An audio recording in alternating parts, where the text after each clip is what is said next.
Okay, good morning, everybody. Thanks for being here. And as you can see today, we're going to talk about the sounds of Hollywood. Of course, we have a concert coming up a week from tomorrow with the Cal Symphony, where we're going to play a lot of great music, a lot of great film music. You know, film music is one of my kind of favorite genres of orchestral music, and I think it's the genre that's sort of the closest to us on a daily basis, right? You can't turn on the TV and hear a commercial or watch a movie or watch a TV show without hearing music, and a lot of times orchestral music. You know, we don't hear a lot of orchestral music maybe on the radio sometimes, but in all these genres we do. And I think decades and decades from now, and maybe a century from now, we'll look back at the 20th century and the development of film music as really one of the things that helped the orchestra stay alive and stay relevant. And so it's a really cool genre. You know, we've done a film music concert almost annually for at least the last 7 years. And last year we did one just for John Williams in honor of his birthday. Excellent. By the way, he just got his 53rd Oscar nomination, which is a record. He beat himself. He already had a record, and now he's just rubbing it in, you know,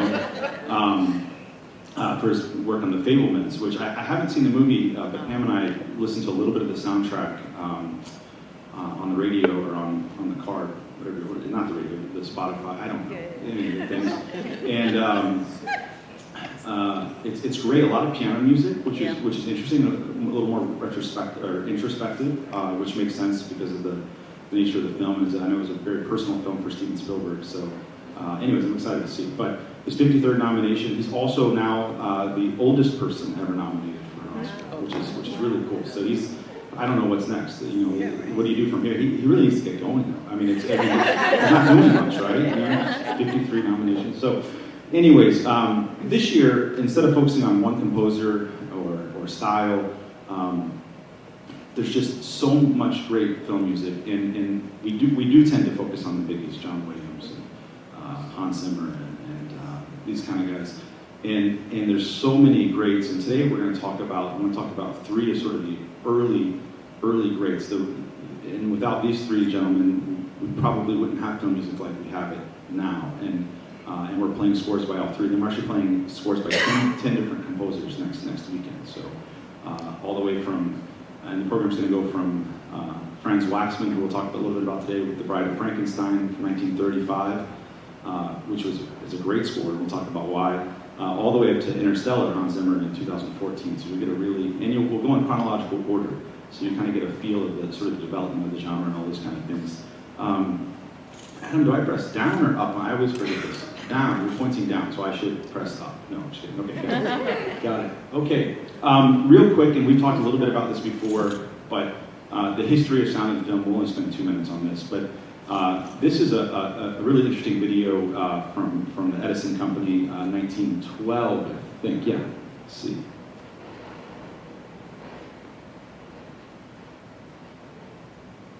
Don't worry, there's no sound yet. A few brief years ago, Mr. Thomas A. Edison presented to the world the kinetoscope.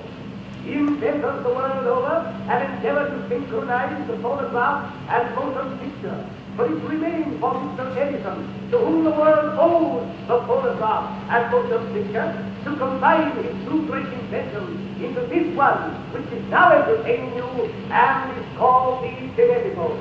The Edison kinetoscope is absolutely the first genuine talking picture ever produced.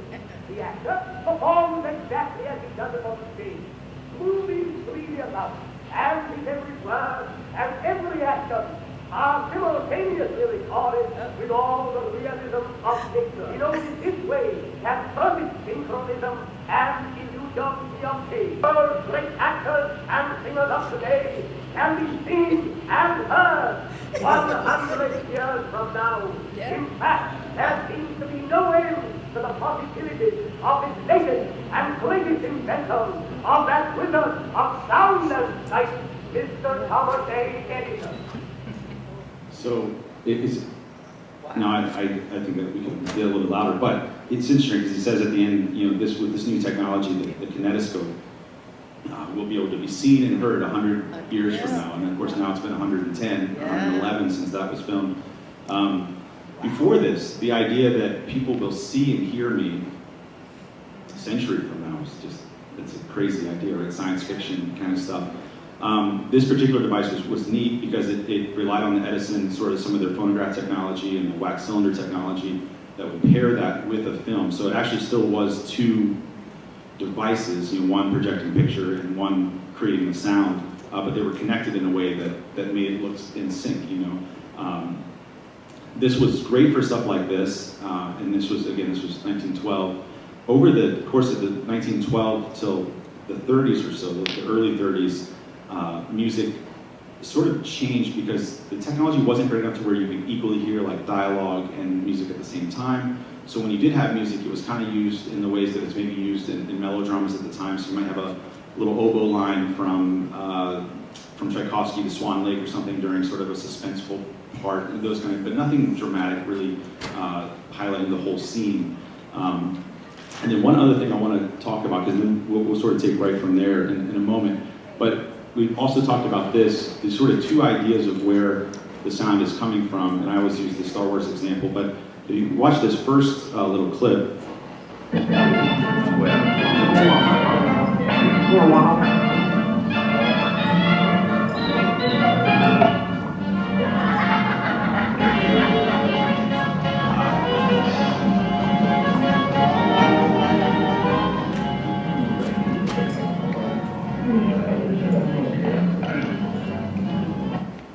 So in that clip, the music we were hearing, the jazz music, the alien jazz music, was being played by aliens. So if you're watching that clip, you go, well, that's where the music's coming from, right? So that's called diegetic music, and it's music that's explained in the scene. And in a lot of early films, if there was music, you had to know where it was coming from. As an audience, even if a full orchestra is playing, you better put a violinist somewhere in that scene so that the audience doesn't go, what is this? Where's that coming from? So.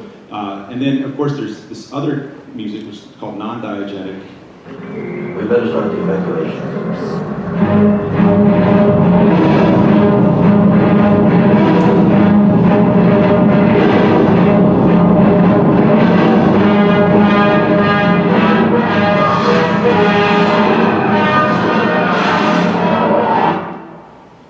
There wasn't a full symphony orchestra on the outside of that Star Destroyer, right? They weren't all sitting up there with the conductor in spacesuits. But we recognize that now as we're not concerned where did that music come from.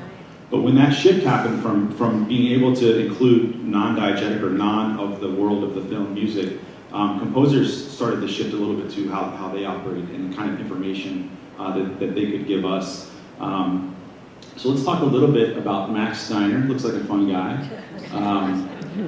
He was born in Vienna and arrived in New York in 1914 with $32 in his pocket. I love hearing those stories. How do you do that? You just couldn't even get a cup of coffee today. He wrote over 300 film scores. He was nominated for 24 Academy Awards and he won 3, The Informer, Now Voyager, and Since You Went Away. It's interesting because one of his most celebrated scores, one of them is Gone with the Wind, and that was beat by The Wizard of Oz the year that came out. And then, let's see. Yeah, what's interesting about him is that when he came to Hollywood, eventually in 1929, so he had been in New York for 15 years, he worked, and while he was in New York, he was a Broadway composer, so he was conducting and composing for theater, which I think kind of instilled in him sort of an idea of what music could do, because music in theater was very different than music in film at the time, and the things that you could communicate with music. And also, the other thing, he wrote 300 film scores. Well, that's a grueling schedule. I mean, 300 scores, I don't care if you live 100 years, that's still 3 scores. If you're working for 100 years, it's 3 scores a year. But he got used to sort of this idea of working quickly because the theater world is like that. And in an instant, hey, we need to cut a scene, we need to add a scene, we need more music here because the dancing needs to go longer.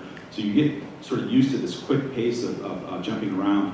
So he was kind of put through those paces when he was in New York, and when he came to Hollywood, it was sort of like, oh, this is easy. This is, we've got a little bit more time, and he was able to work really quickly.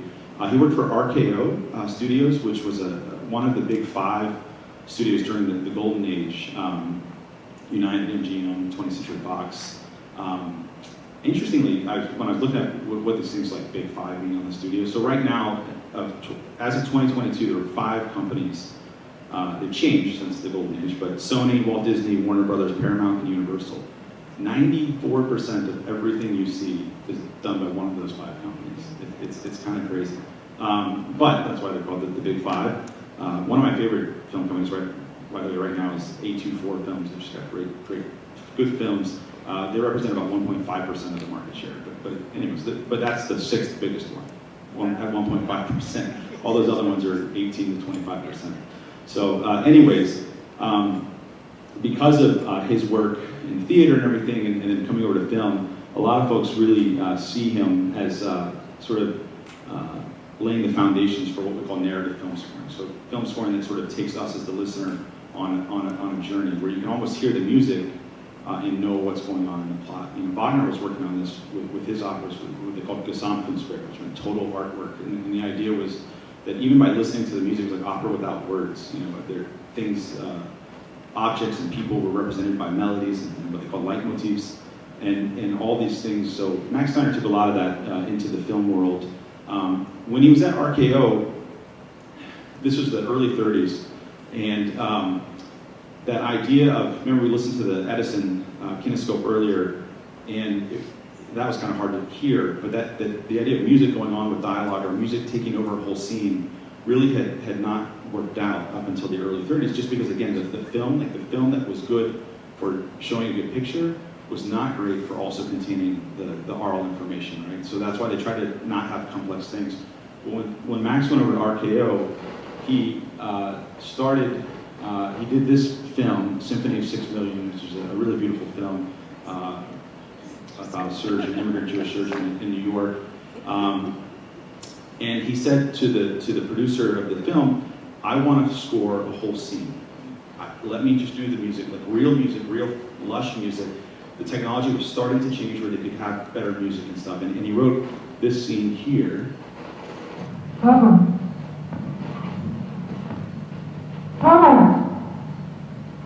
He's operating on his own father, which is really sad.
After that, in 1932, that particular scene was really well received by the audience, by public and critics. And so RKO said, okay, Max, let's do more music. Let's have more music in the scenes. Let's have more fleshed out things. And he wasn't the only composer doing this, but it was one of the first. The very next film he did was King Kong in 1933, which was really, even for himself, when you listen to films that he did afterwards, but even for then and then also today, King Kong sort of stands on its own as experimental in music, lots of dissonances and things that as an audience you weren't accustomed to at the time, and was really cool. one of the other things that Max is known for is sort of locational music and informative music, things that tell us maybe something that's not on the screen, that's not said in dialogue. There's a great scene in The Gate of Orsay where he's leaving on a ship, and if you didn't know where he was going or where he was coming from, Max tells you with the music, because it starts out with some music from God Save the Queen or maybe King at that time, I can't, whatever it was at that time, and then ends with the Marseillaise, the French, so okay, he's going from England to France, but you didn't know that just by seeing it, you knew it by hearing it, which is really cool. Sometimes, just to be open, sometimes some of his locational music can be maybe a little interesting. So the opening scene for Casablanca, if you know the story, it takes place in part of sort of northern Africa, which so you'll hear some drums, some sort of what feels like more primitive music. So maybe at that time, sort of the impression we had of African music. Of course, now today we know there's actually a lot of complexity in some of the music coming out of Africa. But listen to this little opening minute from Casablanca. So you're going to hear some of those drums to give you a sense of primitivism. You're going to hear some melodies and things used that give you a sense of sort of, we're in that northeastern region of Africa. So let's see.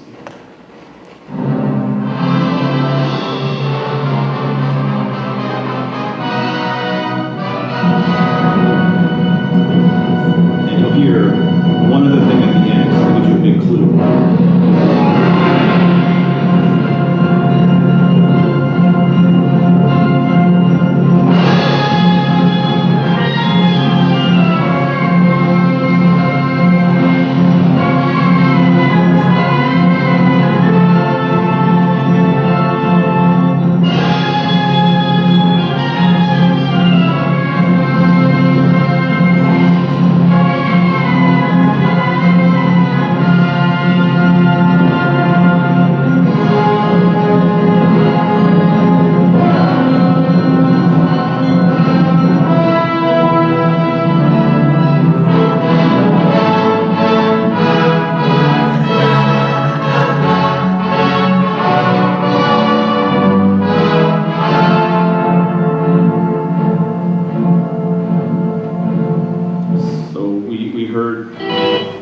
Primitive-ish sounding music, which was his sort of take on the music of Africa.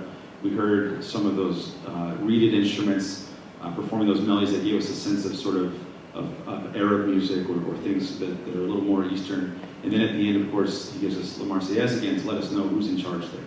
Where they're at in this particular film at this time. So all that, even if we didn't have the map of Africa behind the title, which helps a little bit, but if you didn't have any of that, you could probably make some assumptions about what the movie's about, where we're at, who's involved, and all those kind of things. And that was where Max Steiner really sort of changed the game of music. Isn't just for, that's nice melody while we change scenes, but music was adding content to the films. So we're next week we'll play the suite from Casablanca. By the way, the famous song in that movie, As Time Goes By, is that the right title? As Time Goes By? Time Goes On? Yeah. Max Steiner hated it. He didn't write it, and he was mad that we were using this other song. But then he wrote a score that beautifully uses it in his music. So it worked out, but he wanted to write, and he was capable. He had written lots of other popular songs. Especially with his time on Broadway, it's not like he didn't know, what people want to hear. But he was upset that the studio wanted him to use that song and not one of his own. But it worked out really well for him, and it's a great film. So I think you'll enjoy that music from Casablanca. The next person we're going to talk about is Franz Waxman. He was born in Poland, which at the time was part of the German Empire, in 1906. Went to Paris and then Hollywood in 1934, and actually really where he was, he in 1934 he was attacked by a group of Nazi sympathizers and beaten, brutally beaten.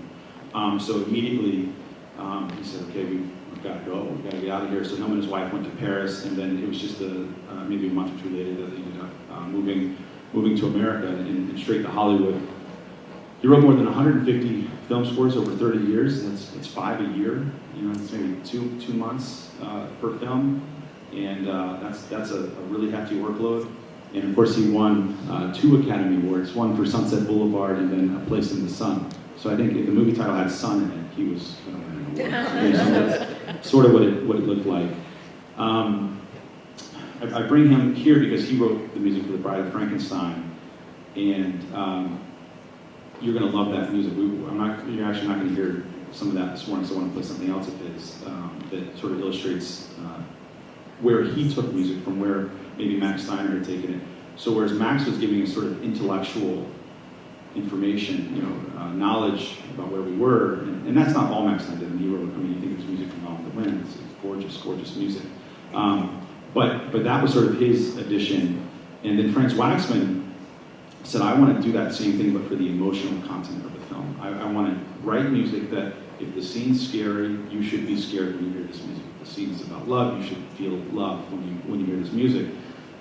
So he did that, and I'm going to play a couple of 2 scenes, I think, in a second, from the same film, but at different times. So this is Sorry, Wrong Number, 1932. Let's see, I don't know why it still says Casablanca up there, ignore that.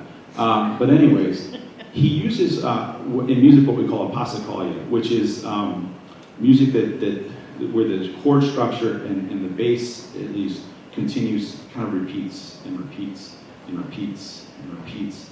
And you'll hear a little bit of that from Bernard Herrmann later, you'll hear that a little bit from Hans Zimmer later, but there's something that using this classical structure of a passacaglia, especially in this scene, if you don't know the end of the movie, you know, someone's coming to get her and she's on the phone, I think with the detective at the time, or someone at the time, and the idea of this is boom, boom, boom. One, it kind of goes directly with the guy who's coming, his footsteps, which is kind of cool. But it builds and builds and builds. So here's like the first minute of that scene. Misty, I don't know what's happened to my husband. If something isn't done, I'm afraid.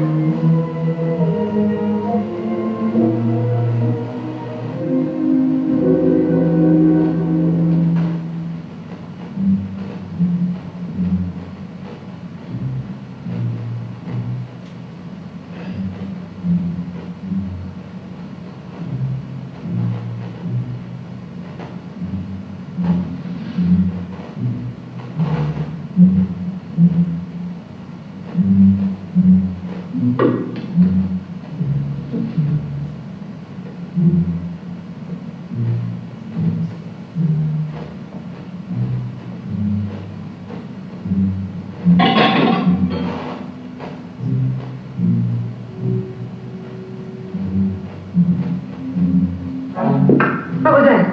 What was what, madam? That click just now on my telephone. As though someone had lifted the receiver off the hook of the extension downstairs. I didn't hear it, madam. Well, I did. There's someone in this house. There's someone in the kitchen downstairs, and they're listening to me now.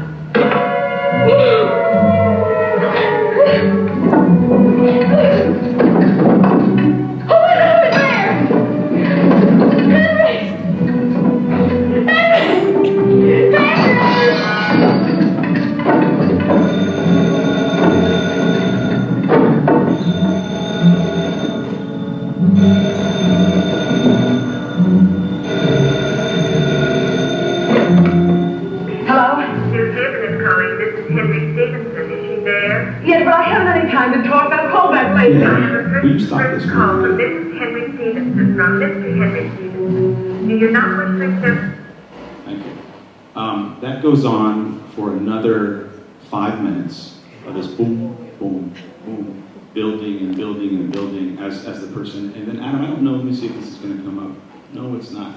Well, it gets really violent at the end. Boom, boom, these huge chords. And without that music, the scene is scary because you're like, oh gosh, someone's coming in your house, you see it, but man, that music changes everything. And that's a technique that Ennio Morricone would use throughout his career, but especially he won an Oscar for The Hateful Eight, Quentin Tarantino film. There's a scene in that where he uses an ostinato pattern like that, continuing to help build in suspense.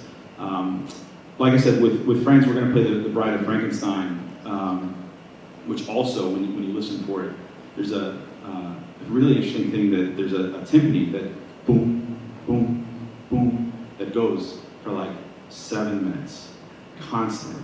And it's when they bring the Bride of Frankenstein to life at the end of the film, which, by the way, she only appears in about 5 minutes at the end of a 75-minute film. So the whole time, like, well, who's the Bride of Frankenstein? What's going on? Oh, there she is. Oh, she's gone. Okay. That's it. The film's over. But when they're initially starting her heart, there's a device, and it's a cool little light thing. It's like boom, boom, boom, and then that timpani that France writes in goes exactly with that. So that's kind of the heartbeat of the scene, and it grows until at the end. I don't want to give away the film. I mean, it is 80 years old. It's 90 years old, unless you can see it by now. But no spoilers. But anyways, that timpani, that constant drone, has this way of sort of affecting the climax of the scene, and then of course everything happens at the end that I won't tell you about. But I'll tell you, they're not happy. She doesn't like Frankenstein, so they decide to burn the whole castle down. That's it. So, but all that builds, starting with that timpani, which is really pretty exciting. That music, 1935, Bride of Frankenstein, what was interesting about that is the way that film music worked at the time, because it was not as directly connected with the films necessarily in the audience's mind, and definitely in the studio's mind. The studio ended up using that same music that he wrote for Bride of Frankenstein in like 2 other films, so it's just really interesting. It wasn't really until 1938, 39, 40 where the contract started to change, where this music, I'm writing for you for this film. If you're going to use it in something else, then you're going to pay, that kind of thing. So really interesting the way all that worked out. The next composer, we're going to, Adam, would you do me a favor? Would you just refresh this? Because I think I edited it since you first loaded it, and that's why that one, if you refresh, I think we'll be in good shape. And just start from this Bernard Herrmann slide.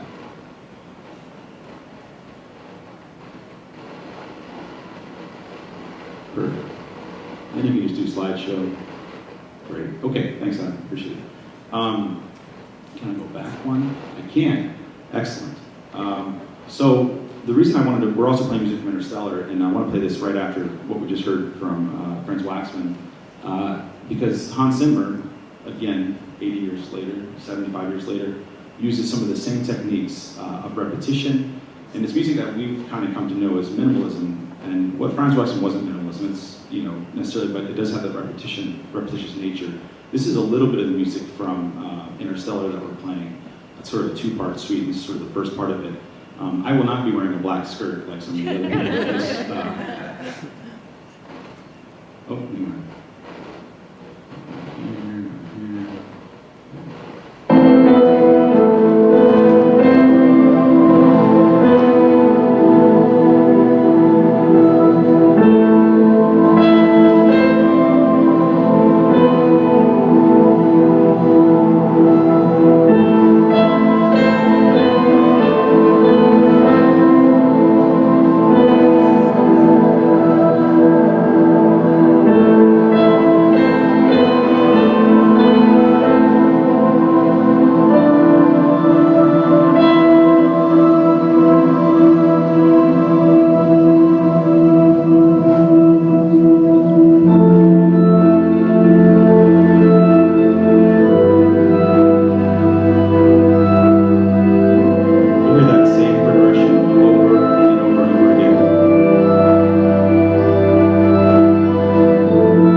we have for next week. I'm so excited about this piece because we've got obviously the full orchestra involved, but we also have the organ and 2 synthesizers and all kind of crazy stuff. So it's gonna be a lot of fun to do that piece. But just like Max Steiner used repetition, now he's not trying to scare people, but he's using repetition in a way to build emotion. Anytime you repeat something, whether it's a statement you say over and over again or a musical statement, it builds. It's something, tension, whether it's love or emotion in this sense, or scaredness. So composers use that a lot to their advantage in these films. The next composer we'll talk a little bit about is Bernard Herrmann, and he happens to be one of my absolute favorite film composers. And Bernard was born in New York in 1911, and he received his start in film music working with Orson Welles. So on the radio, and what's really interesting in that is because he was on the radio, you can't have dead air on the radio, you can't have silence, which for film music later, especially now, you actually have a lot of silent periods, right? But Bernard Herrmann came from this school of no silence, so he often was writing just the tiniest little musical cues, literally 2 and 4 second cues in his music to kind of make sure there were no dead air, there's no silence. But he learned that from the radio working with Orson Welles. He also did the music for Citizen Kane. And if you know that film, there's a lot of, Orson Welles has all these cuts that happen pretty quickly from one thing to another, sometimes 2 and 4, 3, 5 seconds. And Herrmann really felt like he needed to also write the music in those increments. And he said, some people said, well, it feels jumpy, it feels, because you're changing from here to here. He said, well, but that's what Orson's doing. I want to support that. I want that feeling of going here, wide shot, close shot, all those things happening. So he really, that time with Orson Welles was really important to him as a composer and developing from radio and into film. He's most known since then for working with Alfred Hitchcock, and he did almost all, not all, but a lot of Hitchcock's films. Waxman did 1 or 2 as well, so there's other one. He wrote 81 film and TV scores. As we sort of got out of that 30s and 40s, early 40s and 30s, film scoring became a little more laborious, a little more to it. And so just like, Haydn wrote, 107 symphonies, or 104 plus a couple of things that we still call a symphony. And then Beethoven wrote 9, and you go, God, Beethoven was lazy compared to Haydn, right? No, the music changed, it evolved to where, the effort that it might have taken to write one Beethoven symphony was different than what it took to write a Haydn symphony, right? Just because the style was different. So same thing here with Bernard. He won 1 Oscar only, and it was for The Devil and Daniel Webster. And his final film was Taxi Driver. So if you're familiar with Taxi Driver with De Niro, that was his last. And what's really cool is that changed, his style changes as he develops too, because that's got jazz influence and saxophone and all these things that he was experimenting with. He was a really interesting personality, and he had some, he wasn't one of those people that you didn't know where they stood on things. He would tell you how he felt, and so I'd read a couple of things about him. First of all, he really didn't like Hollywood, the glamour of it and all the sort of the things going on, and he really wasn't a fan of that. On film composers, it's funny because today we think of like John Williams, oh, he's a film composer. Bernard Herrmann's a film composer, but he said this, Herrmann said, America is the only country in the world with so-called film composers. Every other country has composers who sometimes do films. So I thought that was really interesting, because he didn't want to be pigeonholed as, I just do film composers. And we see that, John Williams writes excellent concert music. He's got several concertos that are really great, and other concert music that's really fantastic. But I don't think we think of him that way, sort of in the general world, right? We think of him as, but E.T., Star Wars, Jaws. We sort of think of his film work, which is okay. But I think he would also be someone who says, I'm a composer who happens to do some films every once in a while. Herrmann had a really interesting personality too that was really similar to Alfred Hitchcock. If you've seen any of the films about Alfred Hitchcock or just read about him, he was a pretty distinct person. He could be ornery sometimes and had some peculiarities about him. Him and Herrmann got along really, really well, which tells you they're either a lot alike or a lot different. In their case, they tend to be a lot alike. one quote I found. There was a music cutter who was working on a film with Bernard Herrmann, and music cutters are the people who would literally, he would write the stuff, and he's like, they were using 30 seconds to 35, they do all this kind of stuff. A very technical job, but it required working closely with the composer. And he said to Lynn Murray, who was another composer, he said, he may be a friend of yours, but he's still and I can't say the word, but the people who worked with him didn't necessarily enjoy him too much. Herrmann, in a way like Franz Waxman, his music finds ways to really get into the emotional content of the film or the scene or what's being said. There's a quote that he said. He said, "The communicating link between the screen and audience, reaching out and enveloping all into one single experience," kind of like we talked about a little bit ago. He really felt that the music was the thing that would make this work. That just seeing a moving picture with sound was okay, but it's really music that could really link the whole thing together and make us love the film. And I think that's true. I know today when we hear music from a film that we loved, it just brings back immediately. Well, it's like smelling your mom's apple pie, or my mom didn't make apple pie so much, but she made a lot of other things that I love. But like smelling that thing that brings you back to that memory, and music has a way to do that with films. And of course, with the film, all of the emotional content and that came with the film also comes with that music. Like Waxman and Zimmer, he uses rhythm and ostinato to build tension, because with that kind of, you can build direction. It's either going somewhere or fading away when you hear something repeated. So he did that a lot. Another music cutter, hopefully not the one who called him the name that I can't say, said that Benny was our idol. We call him Benny because of the way he composed. He had a vertical form of 4 bar phrases that was easy to cut. So it was easy. They felt like if they needed to cut 3 seconds or whatever, it was really clear where to cut the music, where to make it work. He didn't use some of those locational things and leitmotifs that Max Steiner would have used. So you didn't hear as much of that. And again, sort of focusing on the emotional content. His first Hitchcock film was Trouble with Harry, and it's interesting because Hitchcock, it was said a second ago, was really particular. And he was known he wanted everything exactly the way he wanted it. Didn't matter what you wanted, didn't matter what the actor or actress thought or the producer, it was going to be how Hitchcock wanted it.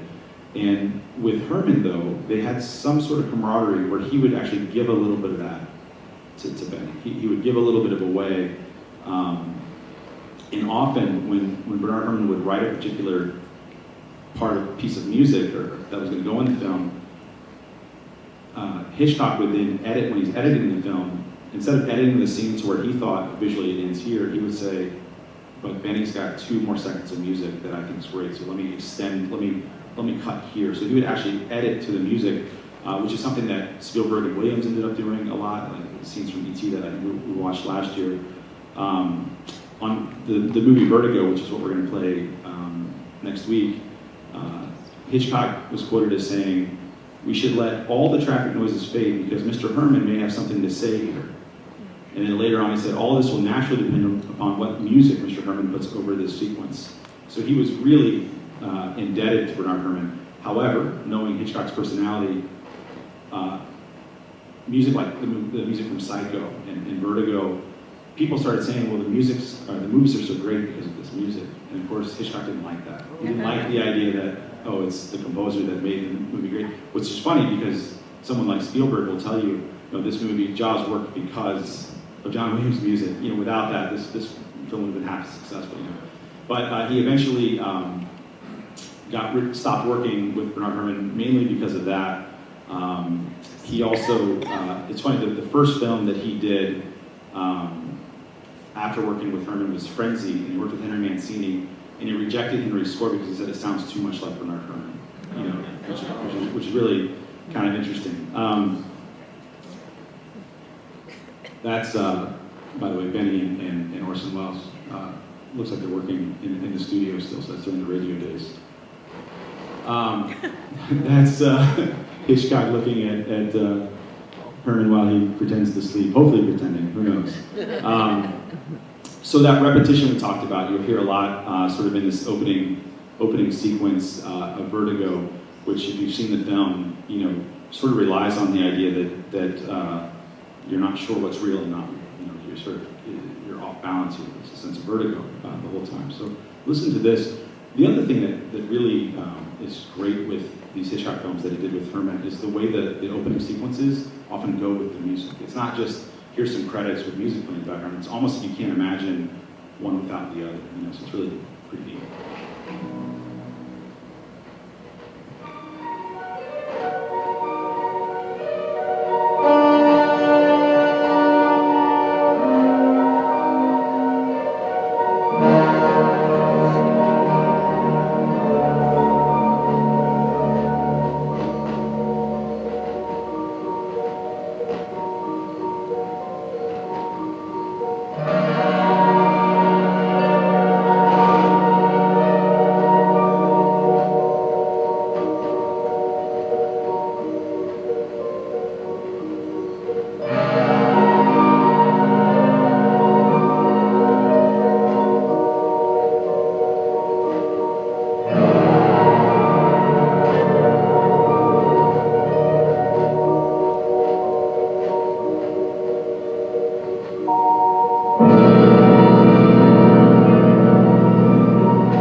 It's such gorgeous music. One of the things that I really love about Herman's work is that he really, you feel like he really cares about the film. Like it's not just another job. Like every film he takes in the content, the subject, the direction, what the director's trying to say, what the writer was trying to say, what the actors want, and thinks about that stuff. Maybe not for a long time because he worked a lot, but thinks about that before he starts writing right away. You know, sometimes I think composers, oh, I have this job, it's a horror film, okay, I'll just write some scary music. You know what I mean? Maybe not thinking about what they're doing. A suspense film, okay, we'll do some pizzicatos in there, and that's it. Like I think about just even this opening sequence, which starts definitely feeling like we've got one shoe that's got a heel on it and one that doesn't. You know, you just feel like I'm not whole and not on the ground. And then there's these sudden moments where those big chords come in that are almost like the realization that happens for the characters in the film when they, boom, oh wow, I thought this was ping pong pong. Now it's these beautiful, lush chords. I think about the music for Psycho, which was done, it's a black and white film, but it was done when black and white, we were already doing lots of colored films by that point. But Hitchcock was on a little bit of a budget, it was still cheaper to do black and white. So Bernard Herrmann said, well, one, I want to help with the budget a little bit, but two, I want to mimic the starkness that our audience is going to feel black and white by just using strings only in the score. That's why that score is only strings, because he wanted to mimic the vision that Hitchcock had visually with black and white. So take away the color of the winds and the brass and the percussion, just do strings. So he was constantly thinking like that. And he also uses, like I said earlier, the film music kind of comes from melodramas, turn-of-the-century melodramas, where, again, you might have a vibrating string during a suspenseful second. You might have pizzicatos when someone are sneaking around. He uses a lot of those things too, but in a really cool way. I want to play the ending scene, the scene d'amour at the end, sort of the recognition. And just from a little bit, what I love about it is the music we just heard gets to come back a little bit here with the recognition. Not the bing, bum, bum, bing, but those chords that we're talking about kind of really bookends the movie really, really well. Well? It should be back from your face. It can't come back. I told you that. I told you that. tried it. It just didn't seem to suit me.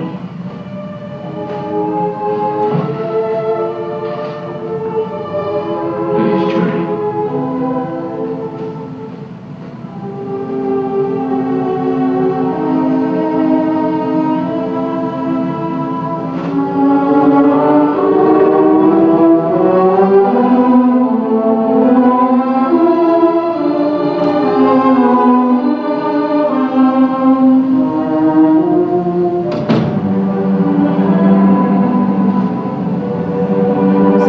Tremolo sound, suspense.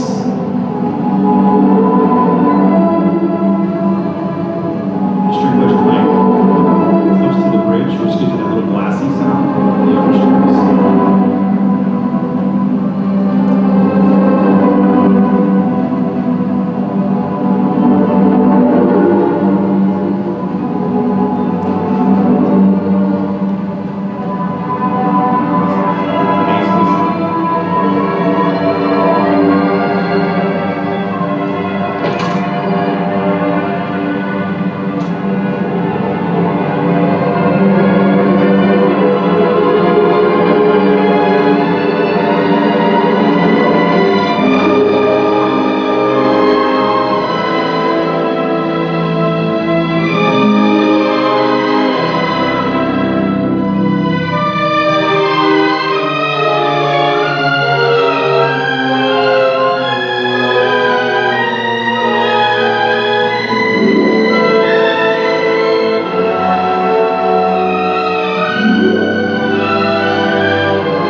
Anyways, what a gorgeous scene. Gosh, that movie messes with my head, by the way. Yeah. And Pam and I watched that. We can't talk to each other for like 5 days. Who are you? What's going on here? Yeah, I love it.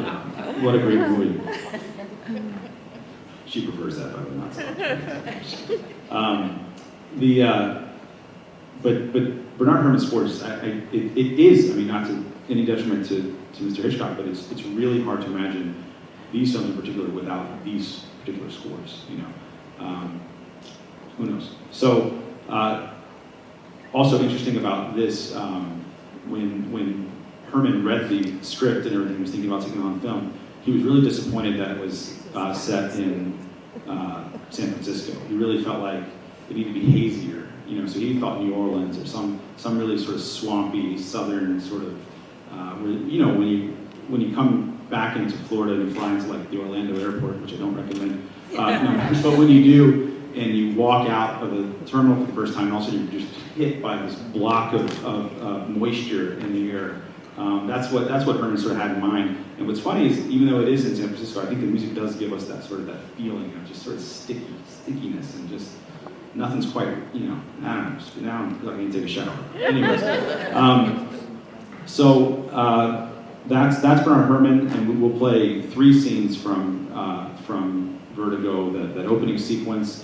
And in the middle, there's a sequence called The Nightmare, where it really gets a little crunchy, which is cool. And then this scene, The Moor, which is that final scene. So we'll play the music from those 3 things. That's probably, it's hard on these because I have so many favorites, but that's the one I'm really excited for you all to hear live, because there's nothing, it's a great score, but with a full orchestra and live, it's just a different feeling. So I think you'll really enjoy it. We're doing all kinds of stuff, music from The Wizard of Oz, Lawrence of Arabia, Out of Africa, John Barry, great score. Music from Aladdin, which is really cool because it's in all of these, by the way, are the actual scores from the film. You know, we're not just doing arrangements of, you know, by someone else, but it's the real deal stuff. I love the Aladdin one because it's still in Alan Silvestri's sort of handwriting, and Danny Troop, who did the arrangement, but it's straight from the film. You know, you can see, oh, this section was from 4 minutes and 14 seconds in, and this section comes from whatever, so it's really kind of cool.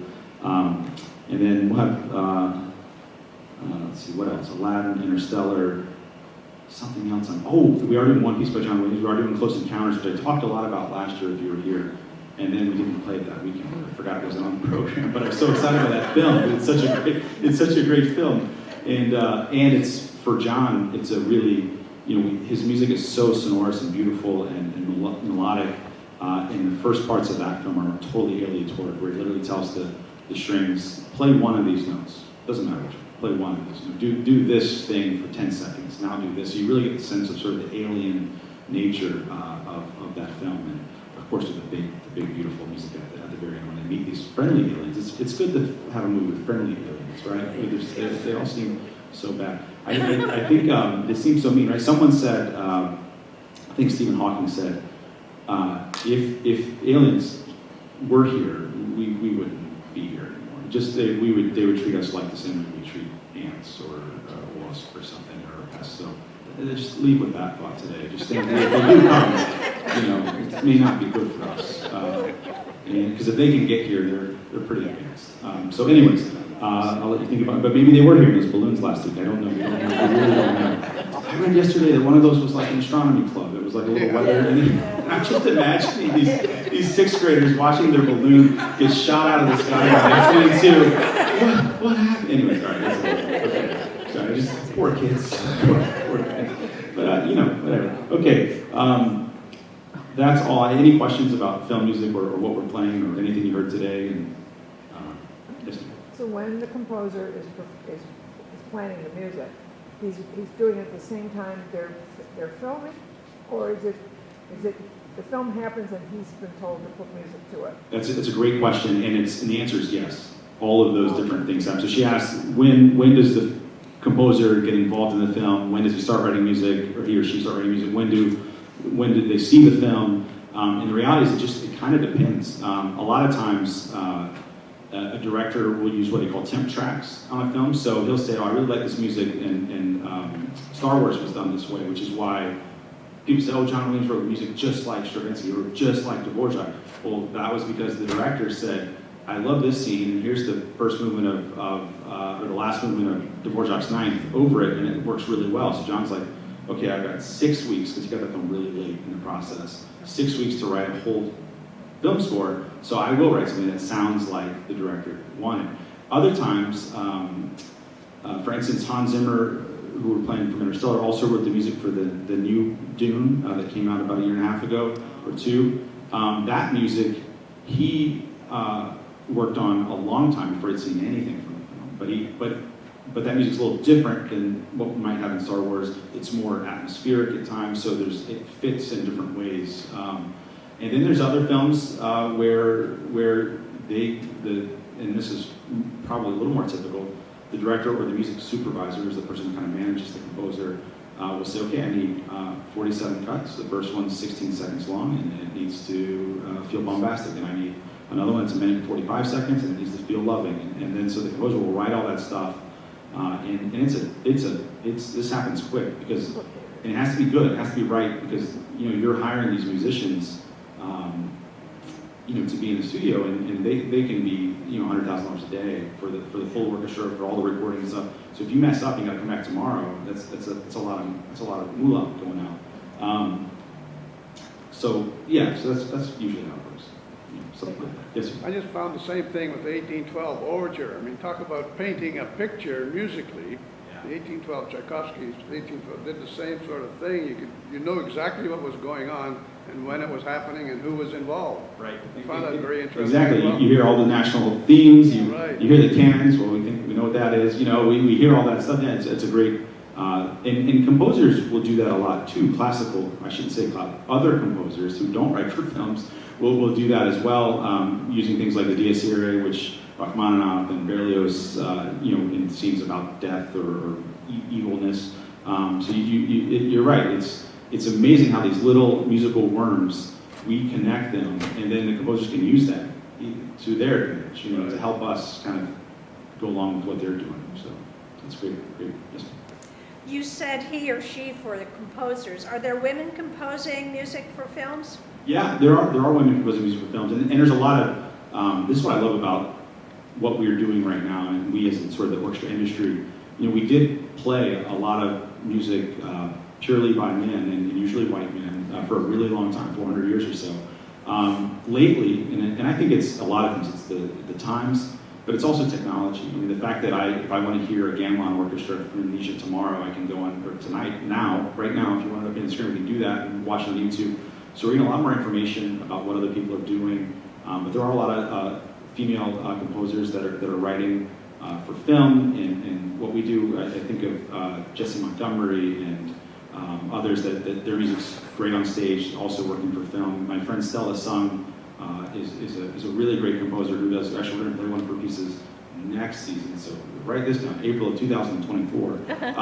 But we'll play one of her pieces that's for a documentary about whales, and we'll watch a little bit of the documentary while we play, and it's just really beautiful. But yeah, there definitely are women that are writing now. And, you know, just like almost every field, it's taken a long time for that to be more and more utilized. So you're seeing a lot of it now, though, which is really cool. I think for the last several years, at least one of the Oscar-nominated films is by a woman composer and stuff like that. So hopefully we'll see more of that. You know, personally, I don't care who wrote the music. I just want it to be good music. You know, I love good music. I don't care if a wasp wrote it. You know, it doesn't matter to me. It's all good. But. You said you're already planning for April 2024. How far in advance do you plan? We plan, so basically Savannah is looking at me right now and smiling. She says, now we gotta get the brochures out. So to get the brochure, we usually do that around February, March. So usually in November, December, I'm thinking about what we want to do for the next season. Because the orchestra world kind of works on seasons. You know, usually they're off in the summer and they come back in September, October and go till April or May. So we're thinking about next season about 18 to 20 months in advance, and then it's got to be kind of in stone. We can make some changes, but by the time it gets in the brochure next month, that'll have everything through June of 24. So, and then we leave a little bit of wiggle room, you know, to add things and make adjustments. But yeah, it's everything like that. So it's weird. Any other questions or comments? Good. All right. Thank you, everybody. Thanks for coming. Hope to see you in a week. Thank you.